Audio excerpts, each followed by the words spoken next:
I bet Richard. Uh-oh. So we're live. It's exciting. It's the weekend. It's the weekend. Shit. It's the weekend of many things, but it's the weekend that I've waited for it seems like 2 years. The opening weekend for the Halloween 2018, and we're gonna review it. Sharing the stage tonight is Mike D, frequent collaborator Yeah, and contributor to Pulsing Cinema. We got a Michael on here, like Michael Miles. Yes. So it's very exciting. So I know you have a lot of very strong opinions about this new film. Which you haven't heard, by the way. No. You're going to be hearing it live. He's kept it away from me for all day. And I'm in suspense now. I have some strong opinions on it as well. Overall, what'd you think of the movie? Well, I'll give you like my opening sentence, and then I want to hear some of what you thought about it. That I think that 1/3 of the movie is fantastic, and I think that 2/3 of the remainder of it were kind of mediocre to me. Wow. I really like the middle portion of the film. I thought the beginning, I mean, we can break down individual scenes, but I mean, just kind of giving an overall synopsis. I thought it started out interesting. I love how they went into the title sequence, into the pumpkin and the credits rolling on the screen. And the beginning, I understand that was fine. I mean, I don't need to watch like fast-paced movies all the time. And yeah, I thought it was, when I say mediocre, mediocre makes it sound really negative. I thought it was good, but I thought really like 1/3 of the movie was just like fantastic. A movie or like solid great. But I've got some problems with some of the stuff in there. But I mean, whatever. I mean, some of it wasn't quite nitpicking. Some of it might come off as nitpicky.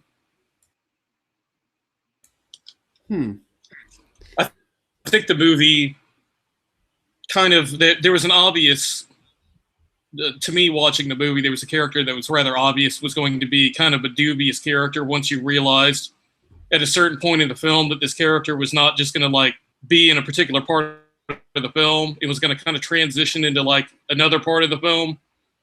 And it was like, okay. And then, it's a guy with an accent. He's going to be dubious. And they're kind of film where it's kind of like, okay, well, they're going to use this person for something. And then when some things started to happen with Michael Myers breaking loose in some sequence of events that occurred, I'm like, yeah, okay, they're doing here with this character. And I think at that point of the movie where there's the big denouement to, it's that there's kind of a secondary villain in this movie, then you're kind of like that movie a little bit. But we can talk about it from like beginning through. Breaking down like the scenes and discussing them, not necessarily giving a synopsis because that's boring. Breaking down this, then, and then he did that. I mean, yeah. What did you think of the opening title where they had the pumpkin? The pumpkin coming back to life. Yeah. Yes. I mean, yeah, it was interesting. And by the way, there's going to be a lot of spoilers. I know you were trying to avoid the spoilers there. Until you said it, yeah. Yeah, but well, it's going to be all kind of spoilers. Of course, the character you're talking about is Dr. Satan or Dr. Sartain. Dr. Sardine. He is a weird actor, Turkish actor. He reminds me of Maximilian Schell. Yeah, what has that guy been in? Not Maximilian Schell, but the Dr. Sartain guy, because I couldn't place him. He's been in, I don't know, in a lot of stuff. He reminded me of Maximilian Schell in John Carpenter's Vampires. Remember when he had that little part That Yes. was cool. Yeah, he was like that character, man. He's like this devious character. I was like, this is the Maximilian Schell in John Carpenter's Vampires. Yeah, So but they introduced this character of the Doctor. I'll just call him the Doctor. the Doctor And Dr. Satan. he's Dr. Satan. He's got what seems like an unhealthy sort of obsession with Michael Myers' intent, and Michael Myers to be like so psychotic and deranged. Yeah. And that the beginning of that. Yeah. And then, of course, when they're transferring Michael Myers a little bit later in the film, the Doctor comes up. Well, I've overseen Michael Myers, I guess, since Loomis rather passed away. I guess that was what was inferred in the film, is that Loomis died off camera, some natural causes or something, and this is like the psychiatrist. I think the opening scene that they had to basically cut explained what happened to Loomis. I think Loomis was supposed to die in 1978, or there was something, right? Have you heard of this opening scene where they were gonna recreate the ending of Halloween, the 1978 Halloween, and they had to cut it because it was just getting way too complex. They started building the sets, and they actually reused the sets as some other set. But some of the sets were supposed to be recreations of that original Halloween house. And it took them, I think it was just really literally weeks before they shot it. They found this interesting location that had the checkered pattern, the checkered tile, and they came up with this whole opening sequence, which was just kind of a last minute save. But I think it worked really well. I think the opening sequence did work really well. Was the close-ups and this little peeking into the world of the asylum, of this mental hospital, and the little close-ups of people's name tags and what's on their desks, and the surveillance, and going into the surveillance and the audio and all this, the weird echoes of crazy people around. I thought that was really effective. Smith Grove. Yeah, Smith's Grove. Yeah, the touch I liked also was when they kind of showed the side of Michael's face when he kind of looked over his shoulder briefly. You could see Laurie in the original film had stuck with a coat hanger in the closet. Yeah. In the eye. Yeah, and I see. I don't know. Was that Nick Castle who was doing? I don't know how much. Again, this is a question we had. How much did Nick Castle? Where was he at on screen? Yeah. I mean, did he do all the stuff without the mask, or was he, other things? Because they cast Nick Castle, and they had, but the main actor in the film was this guy James Jude Courtney, who was an older guy as well. So he kind of matches, Michael Myers as far as the age. That was a lot of the problem with the Halloween sequels, where it seems like some of these Halloween sequels is like they cast 18-year-old kids to play Michael Myers. It was like, come on. It looked horrible. I mean, this is like it feels like this is a true sequel to Halloween. That's how I felt. And Halloween 2 was a true sequel. I mean, the early 80s Halloween 2, but this was like made by people who actually watched the original film. And I didn't get that feeling with 4 and 5 and oh my God, Resurrection, and oh Jesus. And I told you I walked out of H2O. I walked out of H2O. God. I was like, fuck that shit. I was gonna go. I went to see Blade. It's like walked down, went into Blade. I do think that the original Halloween 2, not the Rob Zombie travesty, Halloween 2, I think is a better film than Halloween 2018. I saw really watch. Really? Yeah, I think the double watch of like the original Halloween and the original Halloween 2 untouched. I think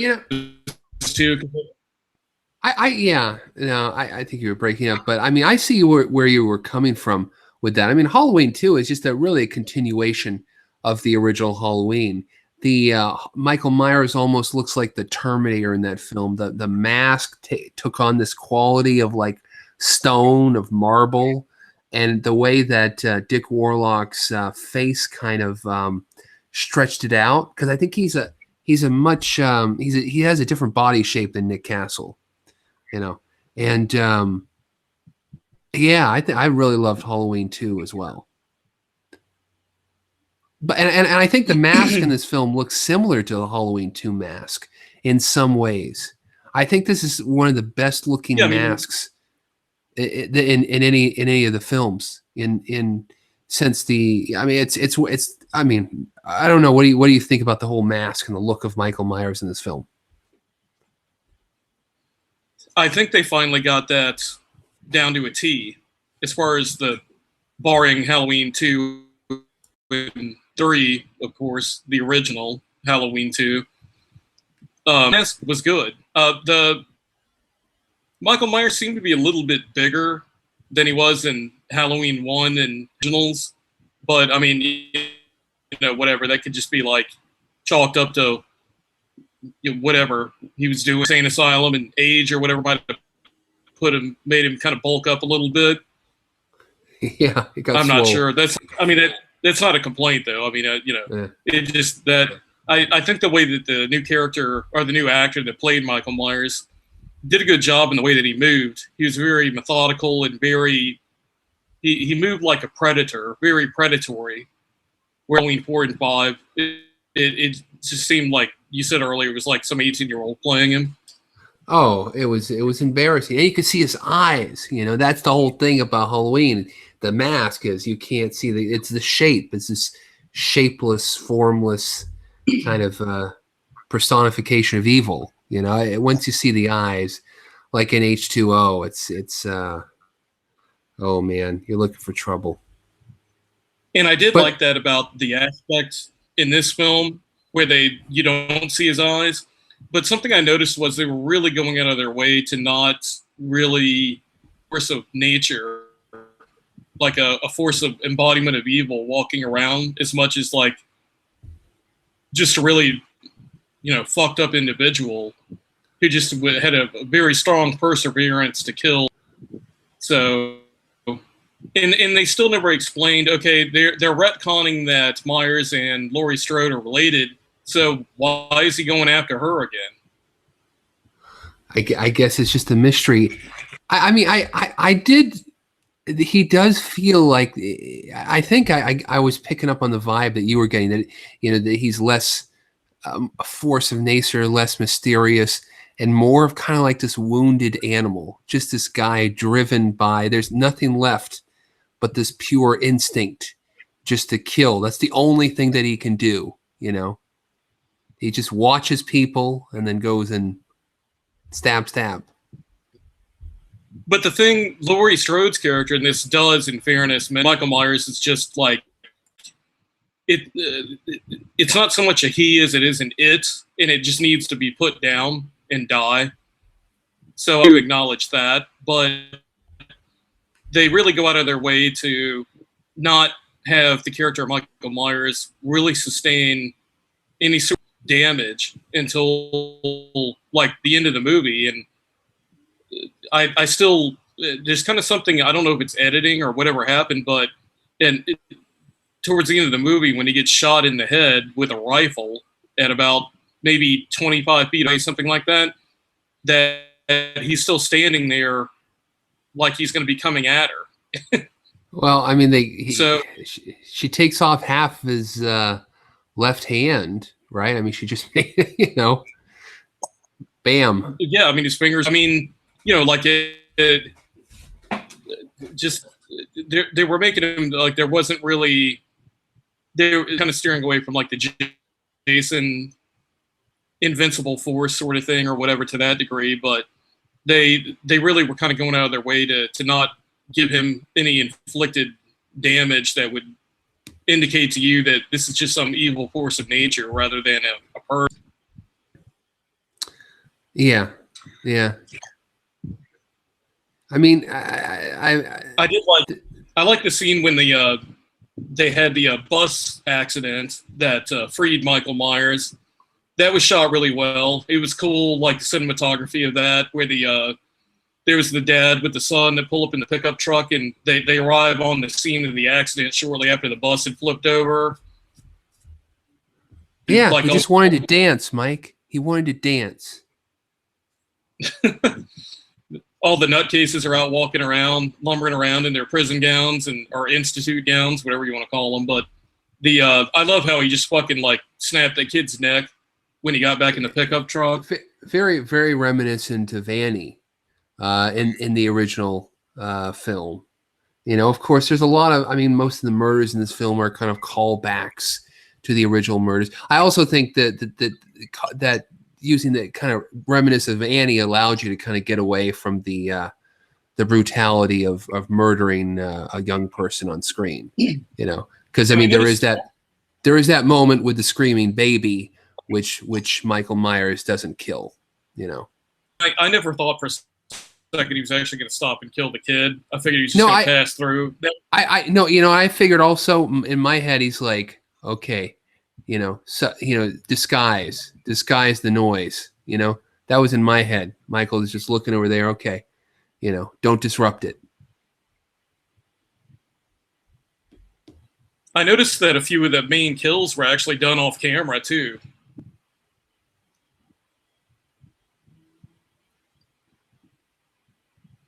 No, I can't hear you. I said a few of the kills I noticed were done off camera.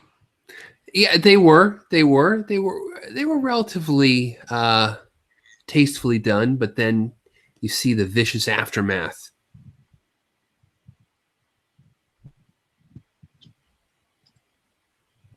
Did you like the whole thing with the two people from the UK to come over to do the documentary? Oh, the whole inciting incident with the podcasters, the faux kind of NPR, you know, serial podcasters doing a profile on Michael Myers, who are allowed an unusually large amount of access by the Dr. Satan to Michael Myers. And that was a question that I also had for you. Do you think that Dr. Satan, do you think his rendition, his recounting of the events, I mean, basically, do you think he killed the guard and helped Michael escape? Because I feel he did. Well, yeah, that was what. Yeah, blood. Yeah. I think they didn't want to get into it. They didn't want to get into it, obviously, because it would ruin the big denouement with the character that he's actually a villain. Yeah, that helped him escape. That would obviously indicate that this guy is going to be a bad guy, and that would thus kind of ruin the twist of the film. Yeah, but I was wondering, like, was the doctor's plan was that he was going to implement this based on knowing that these people were going to go there, and that they were going to have this sound, or? Oh, what was his plan? I don't think he had a lot of I mean, or did that just happen to coincide with Halloween, and he had planned on this whether those people were there or not? And the other thing, I don't know. One of the minor things, like I said, there's going to be some things that are like minor quibbles, but why did they pick Halloween or the night before, to transfer Michael Myers to a new institute? I mean, like, did that seem like a really good idea? It sounded like a perfect idea at the time. I mean, this guy obviously gets triggered. This guy obviously gets triggered by Halloween to go like a homicidal maniac, so it probably wasn't a very safe idea to be transferring this guy, especially with other prisoners, on a bus. No, it was fine. It was fine. It was just a date, like any other day. Nothing unusual. Taking him to the park for a little recreational time at the institute or something in the middle of the night, like October 30th. Yeah. I did like the little kid in the scenes with the kid for comic relief in the house, the little black kid. Yes, Julian. Julian. Yeah, Julian was funny, man. He had like the best lines in the movie.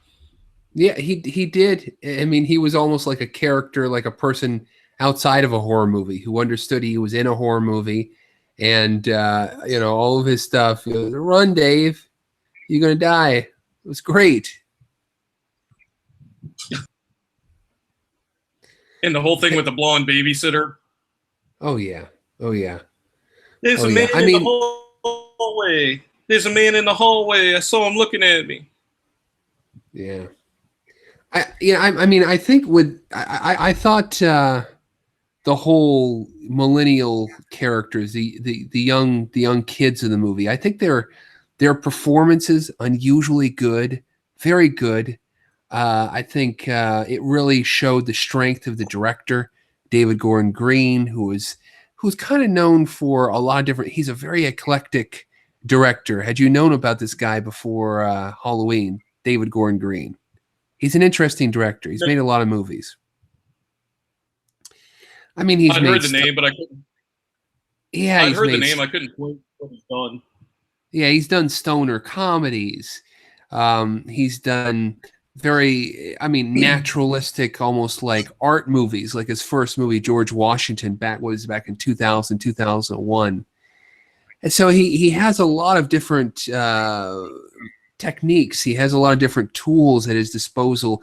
And so those early scenes, with Laurie Strode's granddaughter Allison walking down the street with Dave and his girlfriend, and talking about Halloween and everything, and I thought it was very nice. There's a lot of pumpkins in this movie, though. Did you notice that as well? Everybody has a pumpkin.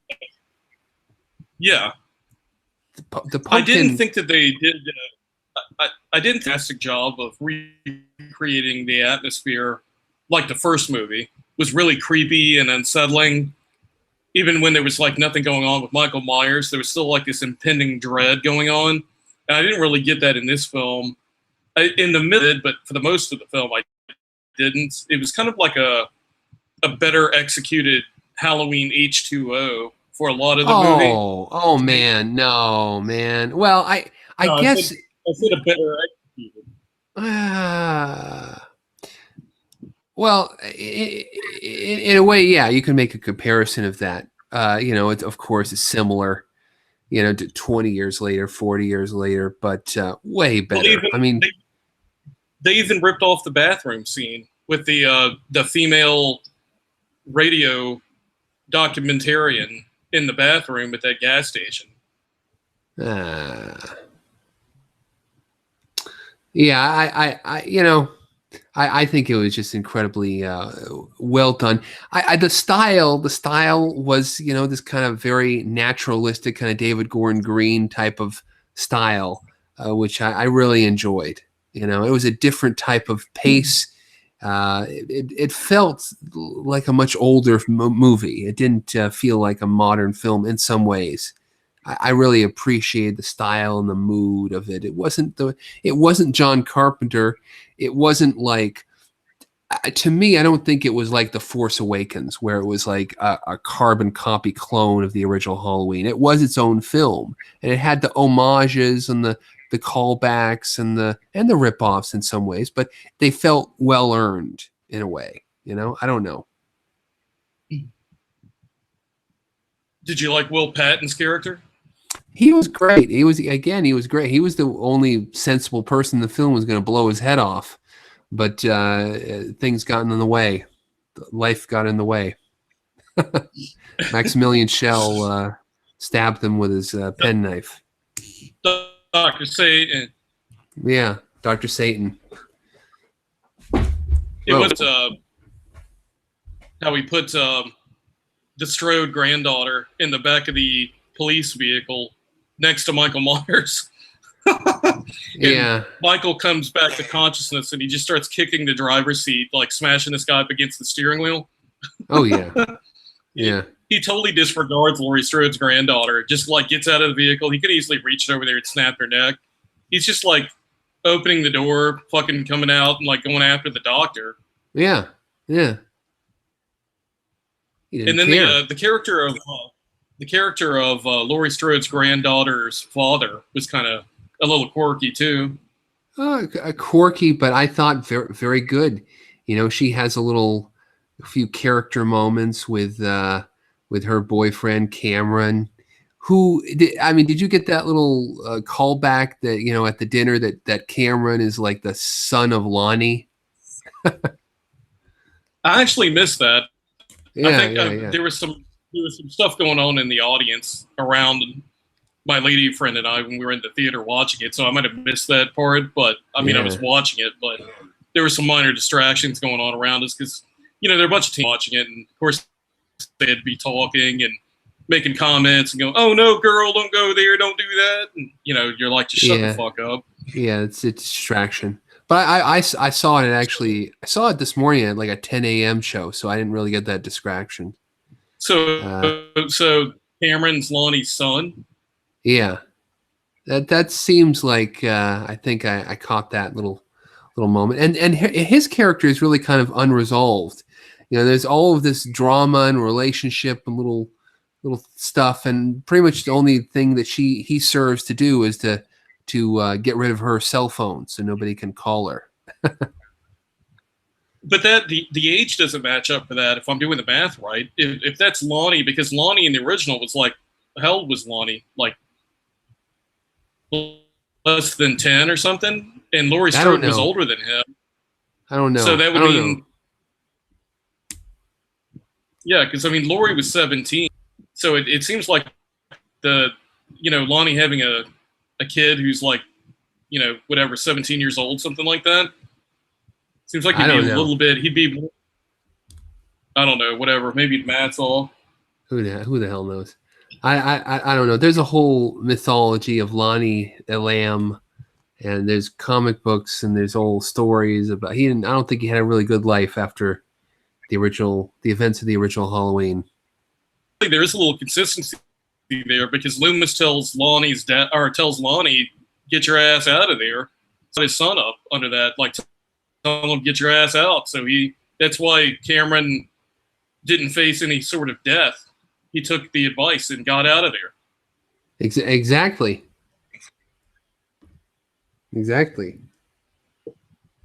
Well, I think there's a deleted scene where he gets drunk and he gets arrested by a policeman.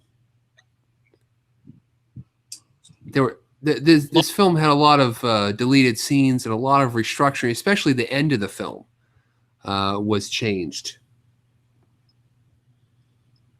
Yeah, so I mean, what was the end of the film originally? Is that the reshoot?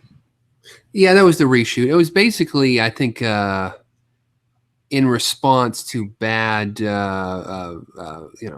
bad surveys, bad test screening response. Well, so what was the original end? Share that?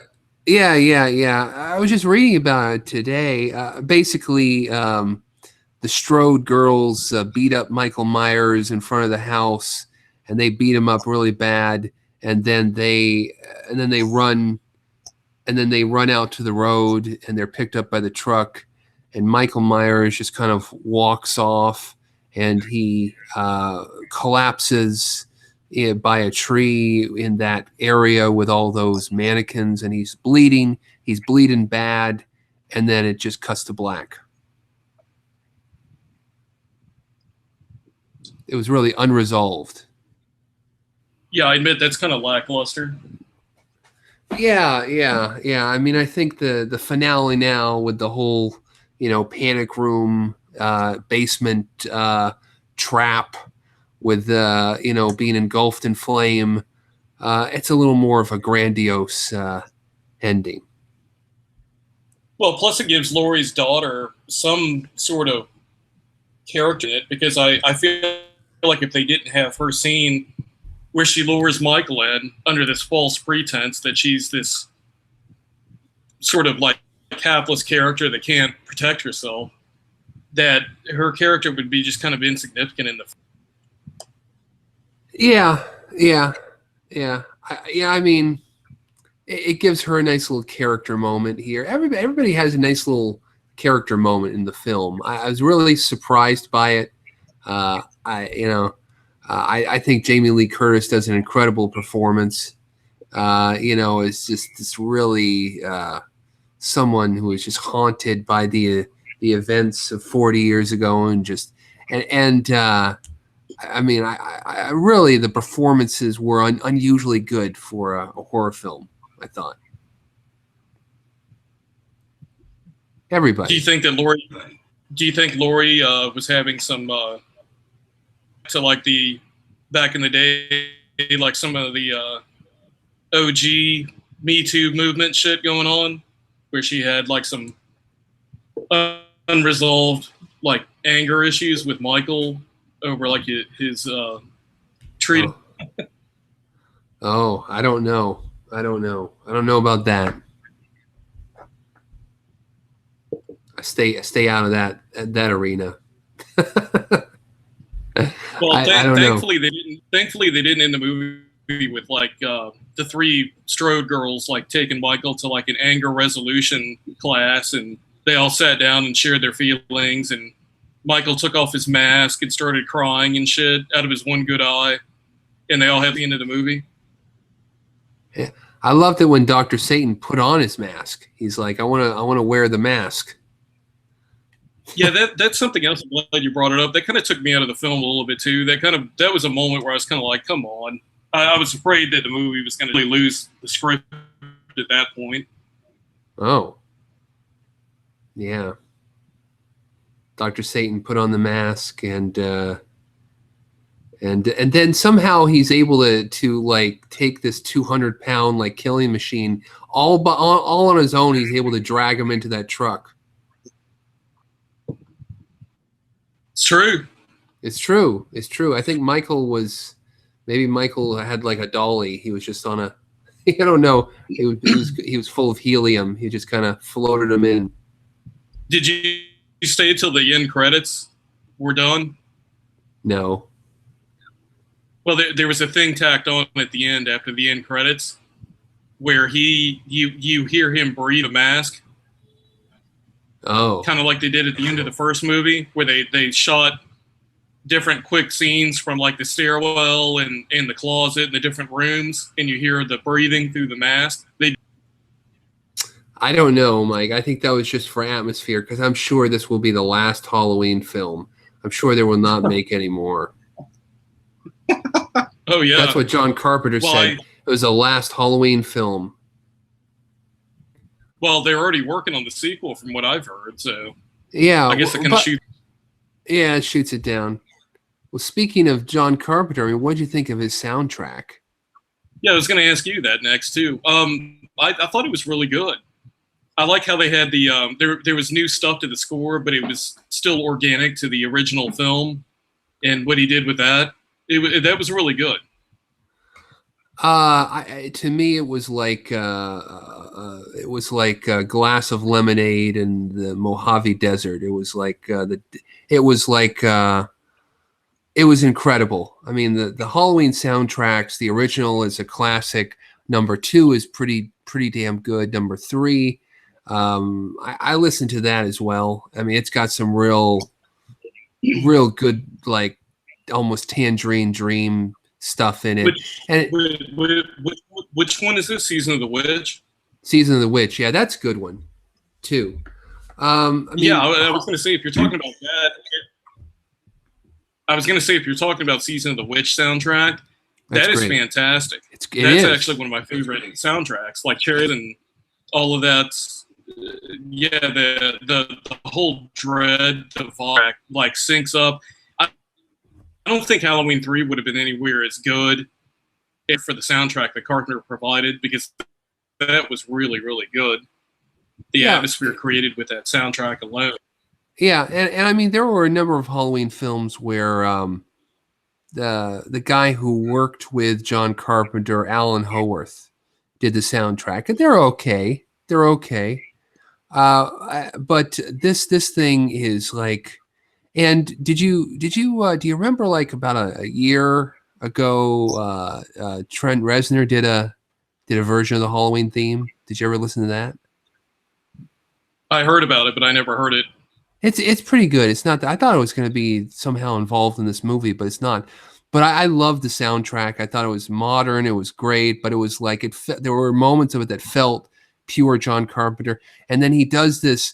My favorite theme is after the granddaughter Allison finds that guy on the fence, and then John. And do you remember that moment where when Michael Myers shows up and it goes,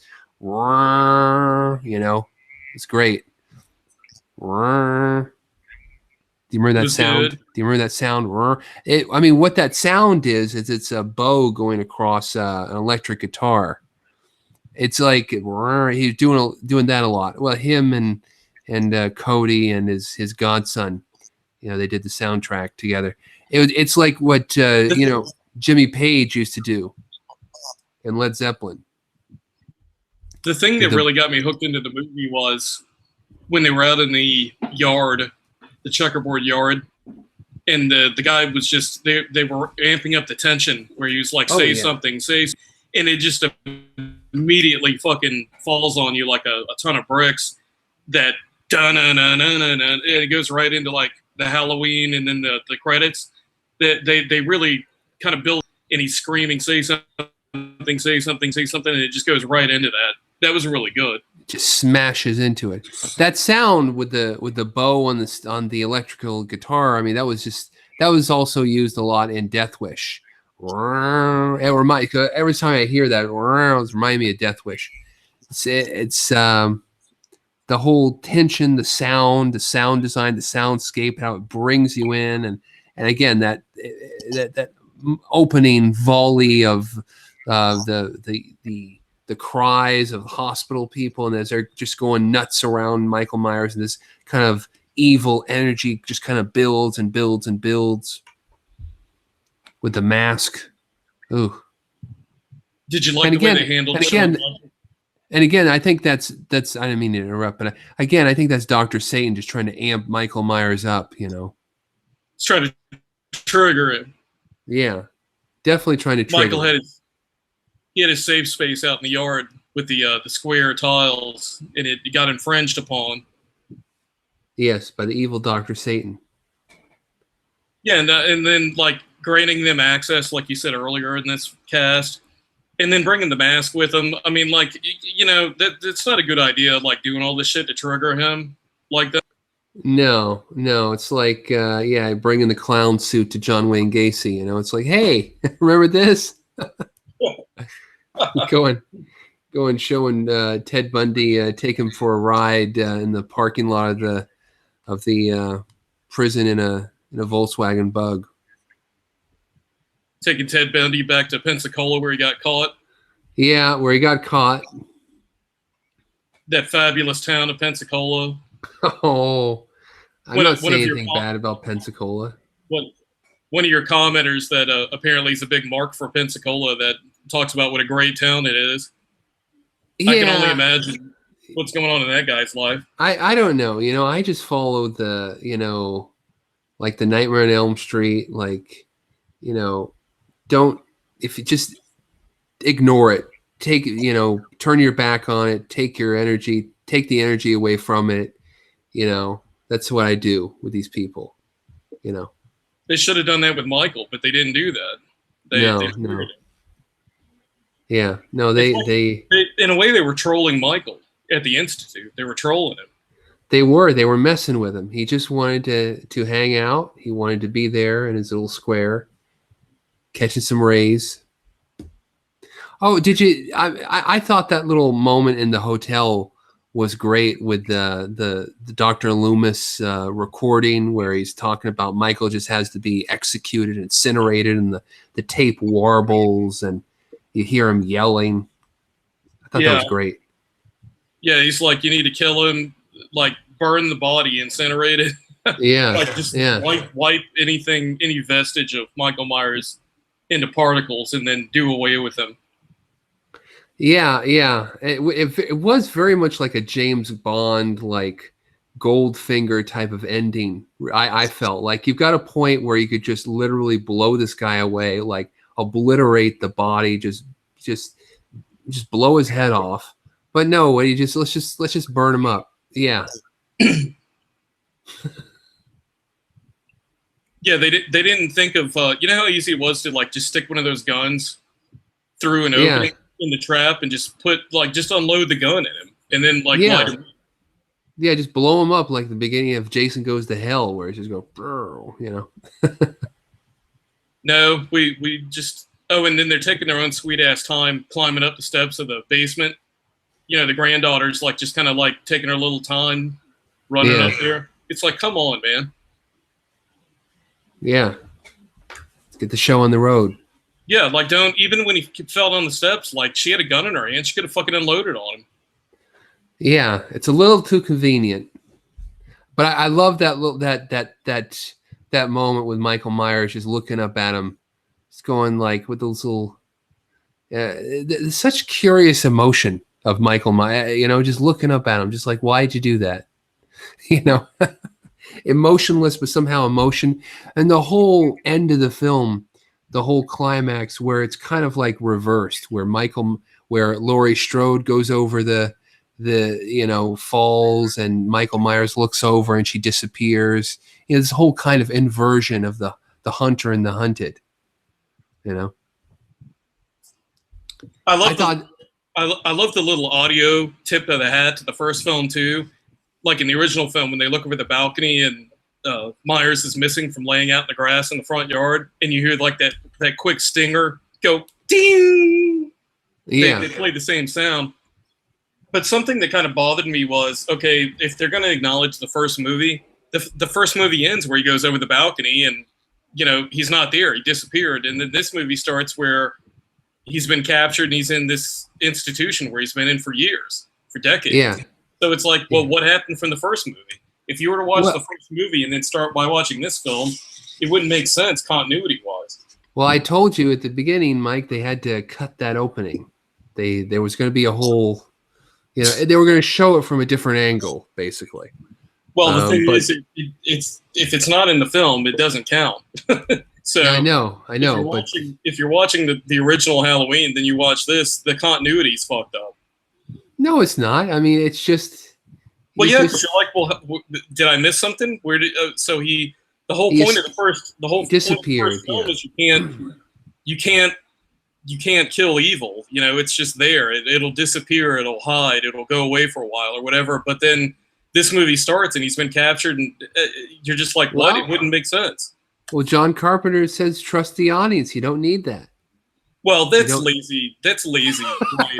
What that is. I mean, I love John Carpenter, but it's like let's call bullshit. I mean, you know, come on, like tack on a 5-minute fucking explanation for something. I mean, 5 minutes of that is they could put 5 minutes on that film. Come on. You don't need. You mean like 5 minutes of Michael Myers stumbling down an alley?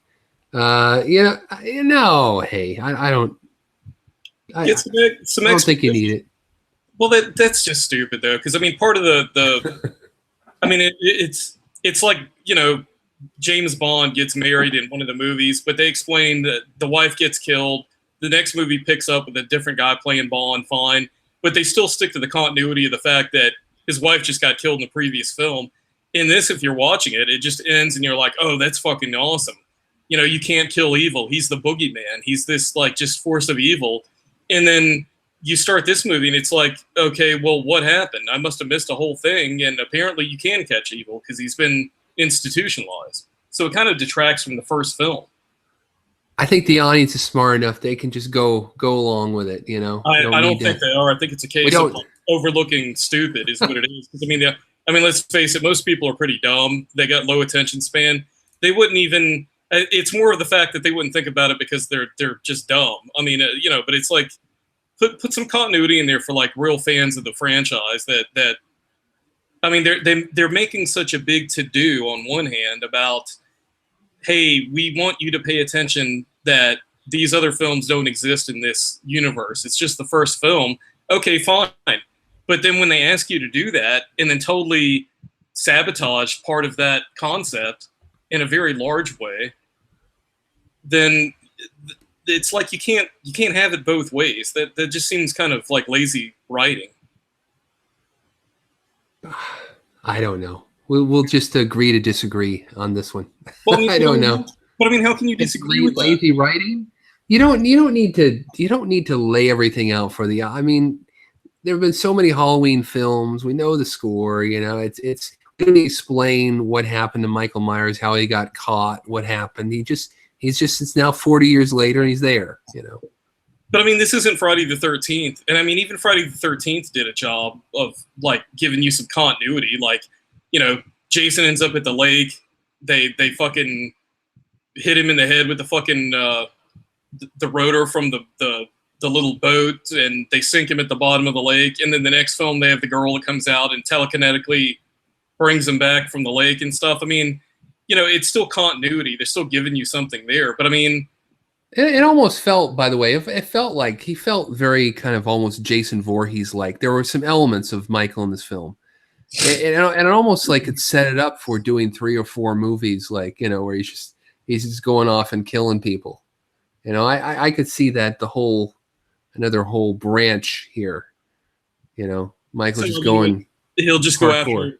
You'll find out in the next film it takes place like Laurie Strode died, you know, of something, and then they're gonna have the granddaughter take over the role, and she'll have shit going on or whatever. I mean, there's always some family member. Yeah. But I mean, they still like what was Michael's fucking hard on he had for killing Laurie Strode? I don't know. He got fixated. I don't know. Because I mean, if they're going to take away and they're going to retcon the fact that they're related, brother and sister, then what's his impetus behind going after Laurie Strode? I think that's what he lives for. He lives for just going after her now. I mean, he's got the sickness for Laurie or something. Who knows? You know, like Dr. Satan, it's like says it's maybe some kind of dark imprint on his mind, you know, that he's just following some kind of alien program. I mean, he's on a track. Is he considered like a stalker, would you say? I would say he's a little bit of a stalker. He likes to watch. He likes to watch people. He likes to hang out. I mean, if like Laurie Strode, is he a stalker? Like, is he just fixated on her? Like he's obsessed with her? Or is there something? Because if you take away the sister thing, which makes sense, you know, he wants to kill his family, you know? Yeah. He killed his other sisters. That makes more sense than this. Because in the original film, he murdered his sister, which makes and they even remind you by showing you clips from the original movie of him knifing his sister, sitting in front of her nightstand mirror. So they're reminding you of that fact, which makes it even worse because they're telling you, you know, hey, but the fact that it's not his sister makes it such a mystery and so random in a way. You know, the why, you know, you keep fixing why Laurie Strode, and it's like that's what I feel like. What makes Michael's character so interesting is that he's like a big question mark. He's not something fully formed. He's, as I said, he's like this. His face is this unformed shape, and it's just the face of pure evil. You know, inarticulate, directionless evil.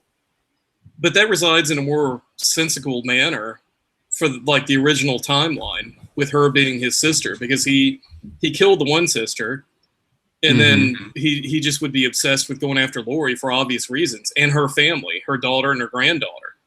But I mean, if he's just like this force of evil, I mean, he came across Laurie in the original film because of the fact which they explained in the second movie, which they don't pay attention to in this. It still is like they're still making it like a Rubik's Cube, where it's like, okay, so he's going after Jamie Lee Curtis again as Laurie Strode, but for the reasons that have been retconned based on the fact that they excluded Halloween 2, which explains in the first place why he was even going after her. So, and I mean, he is like randomly killing people in this.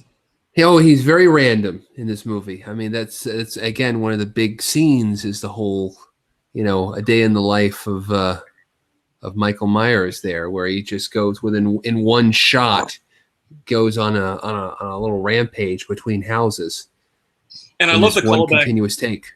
I love the callback to Halloween 2, where they have him go into like the house, and there's like the woman there with the curlers in her hair, and he goes in the kitchen. You know, the scene from Halloween 2, the original, where you got the woman there like asking Harold if he wants more mustard on his sandwich.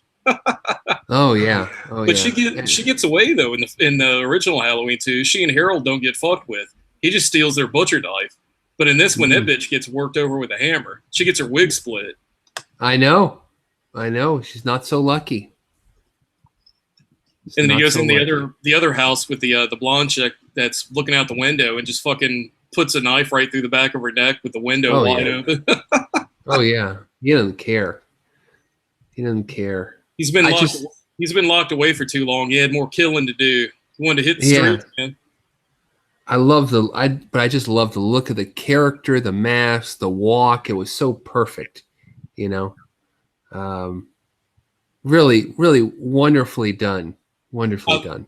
I love the stuff with I think you said the character's name's Dave, the school kid Yeah. with he had Oh the devil horns on that outfit, and he was no, in no, the that's Oscar. That's Oscar. You okay. keep Well, getting confused about the kids. yeah, I know. I mean, Oscar I didn't give a shit about him. I mean, Oscar is kind of his kind of hanger on, kind of a portly, kind of a friend. And he's Cameron's friend. Dave is the guy who's the blonde's boyfriend who has the little tattoo. He's like, I'm gonna remember this night, you know. oh yeah, I'm He's just like, glad. oh yeah. I'm glad they all fucking got killed. Is all I gotta say for It's all like of them. this dude gets a tattoo so he can look at my tattoo so I can get some, you know. Hey man, he was one that cat. Yeah, but is it worth a tattoo? And then you don't see the tattoo. You only see the tattoo after Michael Myers has basically made made him into a permanent art fixture. There, he made him into a little piece of art there. He hung him on a wall like a framed photo. Man, it was great. Yeah, it was great. And David Gordon Green talks about wanting to do like these little almost like postcard gore pieces, like a little picture postcard. You know, like that murder, and then the dad who gets killed, and then later we see him like literally his body like horribly mangled. Did you see that? That was gruesome. That's when Yeah. he was shoved in the closet cabinet, right? No. The dad of the little kid who wanted to dance when Michael Myers first escapes. I'm sorry. Oh yeah, And, yeah, yeah. He was all messed up. yeah. His head was like at a unnatural angle, like looking. straight. Oh yeah. Oh yeah. It was horrible, and it was like just enough in the darkness that you could see it. I think it was so well done. Michael didn't fuck with the patients though. No, he didn't. He didn't. It was almost like the original film where he kind of wanted them to. Again, Michael likes to kind of go into the crowd. If there's a crowd of people around him, he just kind of likes to go through it. If there's the baby crying, okay, he likes to be covert. He does, you know, and then he picks his victims when they're in a space where nobody else can see him. He just picks them off, you know. He doesn't go off randomly, you know, killing people in the crowd ever. It doesn't seem like. He operates like Satan. Oh yeah, like Dr. Satan. Did you like the woman in the church van? It was just like staring at the guy. Oh yeah. Oh, and the whole that. Oh my God, it was another sequence, incredible sequence when Michael kills the podcasters. That whole daylight scene where we see out of focus, we see Michael show up and just start killing people in the peripheral vision. You know, almost. You know, that was incredible. Yeah, he like bangs that one guy's face through the stall door in the bathroom about half a dozen times. Makes He didn't hamburger care. meat out of his head. Well, but he doesn't die. It's never really. We never really see his body, though. We're not really sure if he's died. He might be showing back up in the sequel. So where's Tommy Loomis at in this? That's or Tommy Doyle or whatever the fuck. Tommy his name Doyle. That's a Yeah. good question. Again, another question for the sequel. Maybe Tommy Doyle is. I don't know. Who knows? He's hanging out with Thorne. What's the boogeyman? Yeah, they missed out. Like they didn't explain anything about Tommy Doyle or Lindsay. No, they didn't. What's going on with Lindsay too? No, they don't. They don't. How come Laurie Strode's not trying to protect Tommy and Lindsay? That's a good question. Again, a question for the sequel. He seems Maybe like this.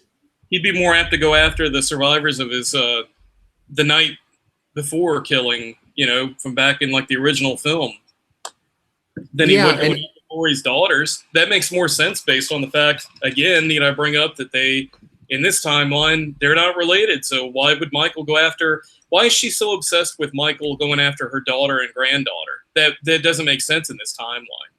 Why she would be so concerned about them. Maybe if it was just like a survival trauma where like she was protecting them just from like the evils of the world, but she's very intent on protecting them specifically from Michael Myers. I don't know.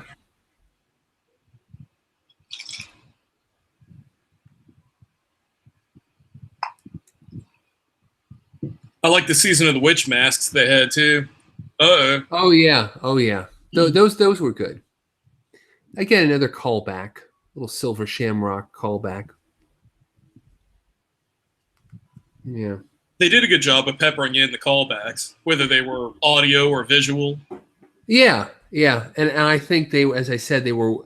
It felt like they were well earned. It was organic, and it was just like, I've been waiting for this movie for a couple of years. I'm like, please don't suck. Please don't suck. Please just be okay. Just be okay. And it was more than okay. It really exceeded all of my expectations. Really good film. I think it would have been a lot better for me if they would have just taken Dr. Satan's character out. That whole thing, that whole concept. Yeah. And they just came up with some, even if it was implausible, some sort of thing that happened. I think they were afraid to do it because it would seem like a played out cliche or a trope at this point that, there was a bus accident and Michael. They should have had something that triggered Michael. Like they could even show the bus going down the road and he just looks out the window and you just see a Haddonfield sign or something with a pumpkin on it. And it just triggers his enragement. And he just gets enraged and just fucking starts going crazy. I would have liked that a lot more than this stupid character. I wanted it to retain everything about what made Halloween the first film great without this secondary sort of nonsense with characters. It just seemed like his character was stuck in there. It wasn't like he didn't really earn being in the film. He was just there. I almost thought Laurie was gonna, there was that scene of her in the car with drinking. I almost thought she was gonna try to do something to derail the van.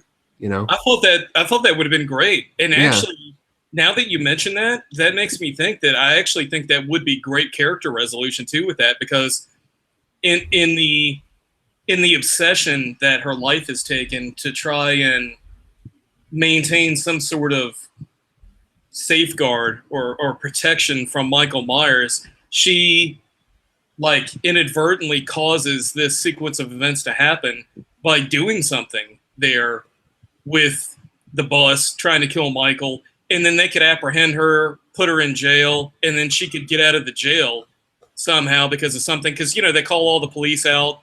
They could have written the story a little differently where the police station was less manned because they all had to go because they got word Myers is out.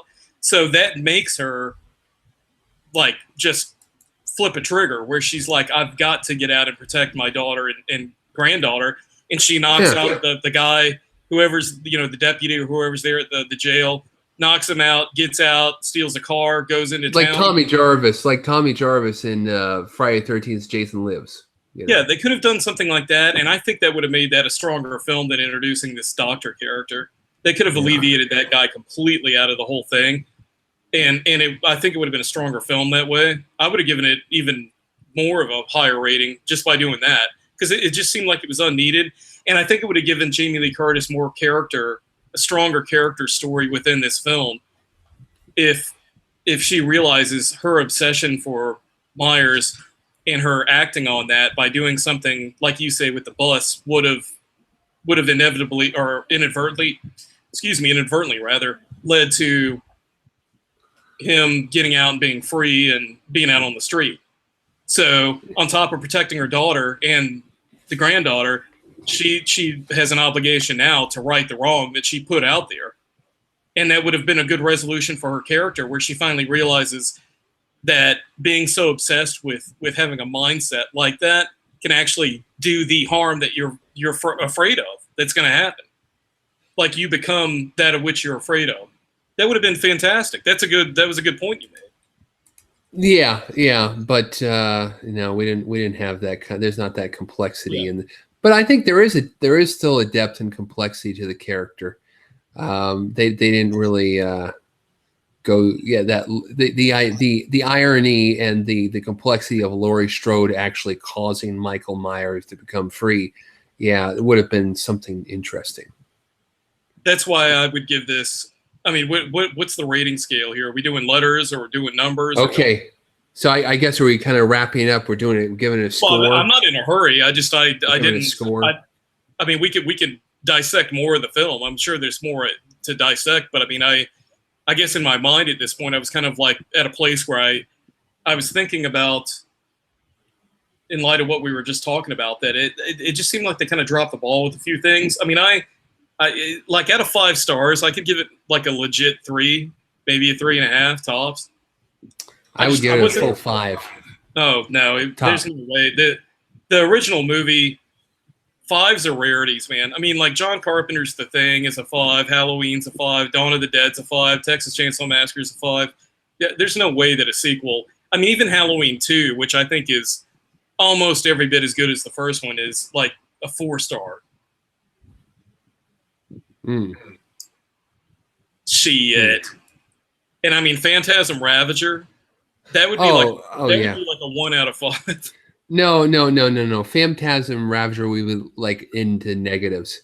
I mean, in fact, that's the last live show that we did with Ravager, where it was like, I mean, I didn't want it to be like, like Ravager, it just makes you want to like forget that it ever happened.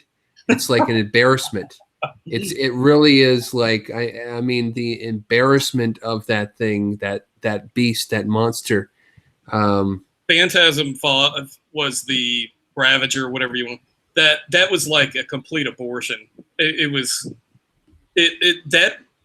really almost killed the whole thing for me. For like, I mean, the first 2 movies are good. The first one's great.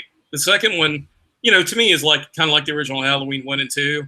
The 1 and 2 of those are really good, but I mean, Ravager was like, that was like a real fucking bowl of shit right there. Oh yeah. But this movie, and I felt, please don't be like Ravager. Please don't let me down. And it didn't. It did not. So I guess final thoughts. Do you have any kind of final thoughts on the movie at this point? I would look forward to them doing another movie. I mean, I'm sure it's not going to be, and I didn't expect this one to be as good as the first either. Don't get me wrong. I mean, I'm not like disappointed by going, oh, it's not a 5. It's not like going to be better. I didn't expect it to be better than the original. I liked, like you said, I didn't actually expect it to be as bad as Ravager, and it wasn't by any means. I didn't expect it was going to be that bad, but I mean, I think it's better than Halloween 4, but I certainly don't think it's as good as Halloween 1, 2, and 3, the originals. Yeah. I could, to an extent, agree with that assessment, though I think it's as good as Halloween 1 and 2. I think I was really surprised and delighted, and I think it's a really good start to another group of movies where they can just screw it up in more sequels. Well, and I mean, it's like, but that's part of the fun too, is seeing some stuff with what they do with the sequels. I mean, I'm not going to go in there and go, oh, well, this isn't going to be as good as like the first Halloween, so therefore it's going to be shit. I mean, I'll watch. Halloween 4 and 5, especially, and 6 are nostalgic for me because, being in high school at the time. Well, I wasn't in high school for 4 and 5, but I mean, I was in like junior high. But Halloween 6 and H2O came out. Like right, I would say within about 5 years. Well, Halloween, what was that, 1996? That was within like 3 years of when I graduated high school. So Halloween 6 was still like early enough where it was kind of like, oh, that's a really nostalgic sort of timepiece of a film that I remember seeing in the theater. And Halloween's always been a favorite franchise of mine. And I've been a long-time horror fan. I mean, like, going way back. I mean, Halloween, I've watched that since I was probably like 8 years old. I mean, traditionally every year, I always watch like Dawn of the Dead, Halloween, My Bloody Valentine, Salem's Lot, all the classics. I like all those. Yeah. But 4 and 5 were nostalgic for me because I remember, when you're like in 6th grade or 7th grade, and it's like, oh, they brought back Michael Myers after 10 years or whatever, not 10, but it was like 8 years or whatever at the time since Halloween 2. And when you're in junior high school or whatever, you're like, oh God, this is like a lifetime ago, because I never saw Halloween 1 or 2 in the theater, or 3 for that matter. So it's like I was young enough to miss them in the theater, but I was old enough to see them on VHS and see them when they were broadcast every Halloween season on TV. So this was like the first legit Halloween movie I got to see in the theater was Halloween 4. So it's like just that the novelty of that was enough to be like, oh, this is like so awesome. It's so cool. And to see one of these films on the big screen finally. Yeah. I mean, the first Halloween film that I saw theatrically, it wasn't H2O, the one I walked out of, but it was Halloween 6, The Curse of Michael Myers. And I really, I still have a soft spot for that movie. I don't think it's the worst movie in the world. It's rather jumbled and strange and weird with the store and stuff, but there's some good stuff in that movie. Did you prefer the producer's cut or the original cut of that? I think they're both kind of messed up, I mean, there's a lot of gore and a lot of stuff in the actual theatrical cut. And I mean, there's stuff like they went back and they shot it like the thing with Michael Myers causes that guy's head to explode where he electrocutes him. And it's all these weird effects. But yeah, I don't really have. In fact, I wanted to go. I got the producer's cut on Blu-ray, and I wanted to rewatch it recently. Yeah. So, I haven't had a chance as far as the ranking of the 4 through H2O, what would you say would be the worst Halloween? Resurrection? Yeah, I think that would be the worst. I don't like to do rankings. I hate rankings, but yeah. Well, I mean, we're not even counting the Rob Zombie films. I mean, did you, just for the audience here, I mean, what were your thoughts on Rob Zombie's films? Well, we watched Halloween 2, Rob Zombie's Halloween 2. Remember that? We went over to Carmike, and that was an interesting movie.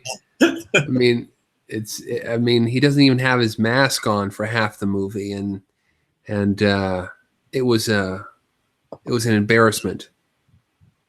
They both were, really.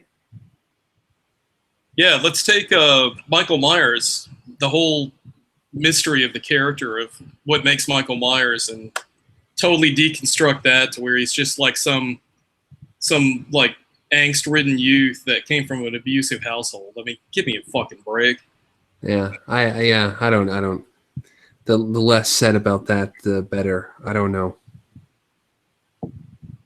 So I guess that's it. I don't know if you have any final thoughts here, but no, I mean, I would recommend going to see it. I mean, it's not a bad movie by any means.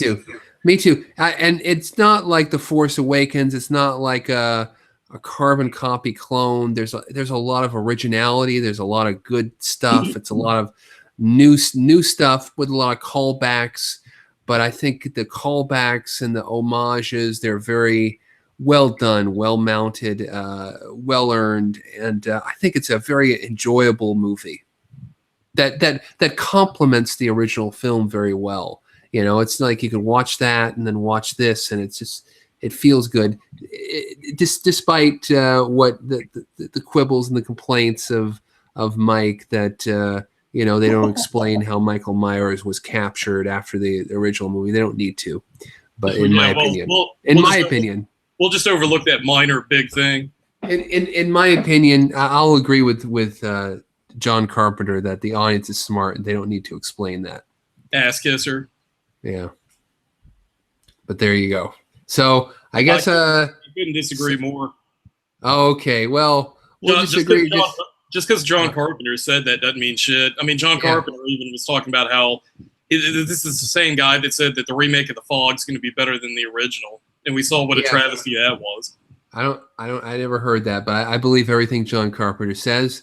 And with that, because he has my same name and he's a good guy.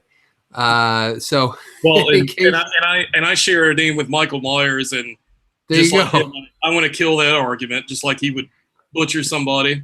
Oh, well, anyway, I think I'm going to wrap this up. I think we had a nice, productive discussion on a wonderful new film. But speaking of serial killers and wonderful new films, this podcast is sponsored by my new wonderful film, Joel, which is now available on streaming on Amazon Prime and also on a limited edition DVD. There you go. Did John Carpenter, what do you say about that one? No, John Hand approved that, which is me. John. So in any case, I was going to do the Commander USA sign off, but I think I'll cut this short and have a great night and a great Halloween, everybody. That was your chance to jump in, Mike, and interrupt me and say, hey. Well, there is a little bit of a delay on here, so it wasn't a purposeful interruption. Oh, I know. But anyway. For the audience. Okay. So anyway, see you later. Signing off.